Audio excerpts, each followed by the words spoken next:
भानु का फैंस काफी खुश होते हुए भानु भानु चिल्लाते हुए यहाँ पर और इस बार अच्छी इस बार भी गेंद हवाई फायर करते हुए यहाँ पर पहली ओवर की समाप्ति के बाद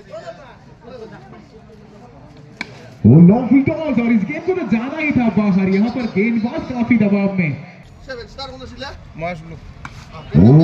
यहाँ पर तोहफा था और इस तोहफे को कबूल करते हुए भानु